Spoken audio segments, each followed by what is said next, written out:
वत्सले मातृभूमे नमस्ते सदा वत्सले मातृभूमे। महान देशभक्त और भारतीय समाज को नई दिशा देने वाले आद्य सरसंघचालक डॉक्टर केशव बलिराम हेडगेवार का जन्म 1 अप्रैल 1889 को नागपुर में हुआ था।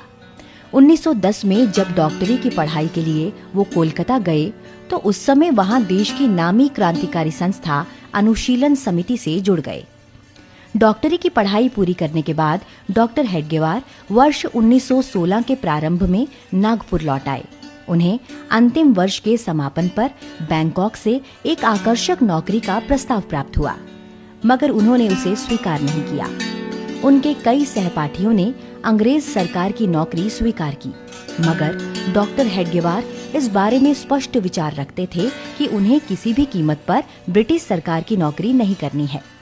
नागपुर लौटने के उपरांत डॉक्टर हेडगेवार ने अपने मित्र भाऊजी कर्वे के साथ मिलकर क्रांतिकारी समूह बनाया और देश की सेवा में साधनारत हो गए। पढ़ाई का तो बहाना था, मुख्य उद्देश्य था इनको भेजने का कि वहां पर देश भर के क्रांतिकारकों की कोऑर्डिनेशन कमेटी कलकत्ता में थी, अनुशीलन समिति उसको कहते थे। उस अनुशीलन समिति से संपर्क में आकर ये और वापस छुट्टियों में आएंगे तब क्रांति कार्य सेंट्रल प्रोविंस एंड बेरार के इलाके में स्थापित करें, और दोनों काम डॉक्टर साहब ने बखूबी किए।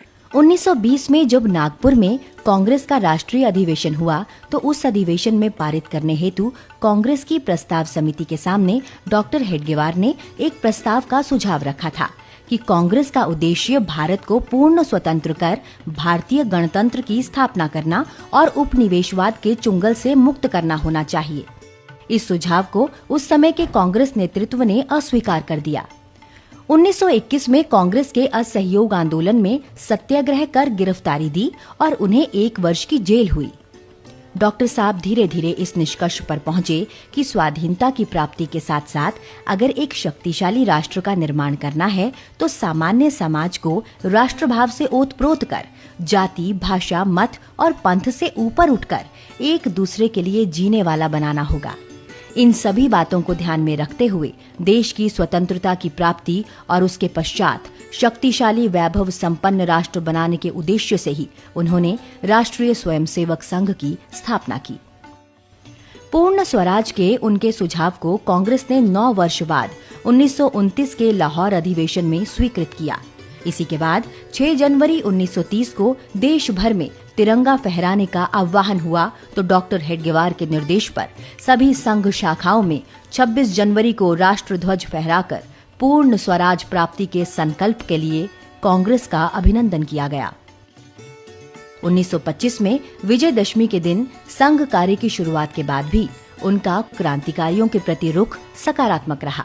यही कारण था कि दिसंबर 1931 में जब महात्मा गांधी द्वारा नमक कानून विरोधी आंदोलन चलाया गया तो उसमें भी उन्होंने अप्पाजी जोशी सहित अनेक सहयोगियों के साथ सत्याग्रह में भाग लिया, जिसके लिए उन्हें 9 महीने की जेल हुई। इसी तरह क्रांतिकारियों से भी उनके संबंध हमेशा चलते रहे। जब 1928 में लाहौर में उप कप्तान सैंडर्स की हत्या के बाद भगत सिंह, राजगुरु और सुखदेव अंग्रेजों की पुलिस से बच रहे थे, उस दौरान राजगुरु नागपुर में डॉक्टर हेडगेवार के पास पहुंचे थे।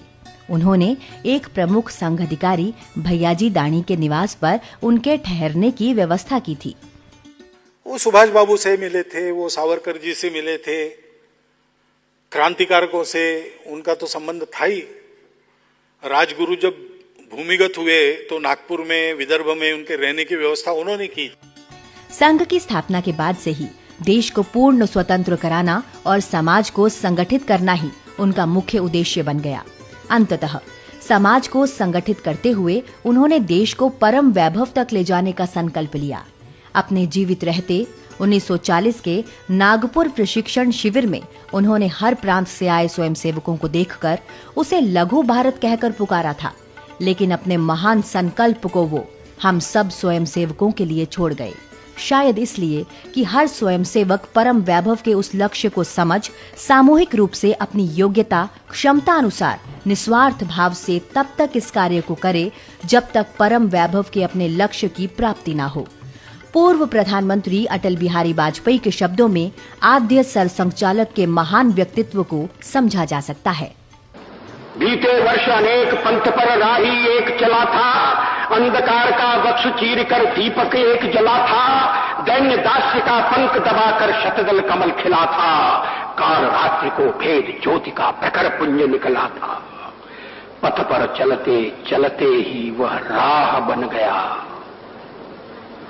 पथ पर चलते चलते ही वह राह बन गया, तिल तिल कर जलते जलते ही दाह बन गया। वह कैसा था भक्त, स्वयं भगवान बन गया, कुंभकार की कृति होकर निर्माण बन गया। आज जगेगा जग जननी का सोया भाग्य सितारा, कोट पुष्प चढ़ रहे देव के शुभ चरणों पर, कोट चरण बढ़ रहे ध्येय की ओर निरंतर।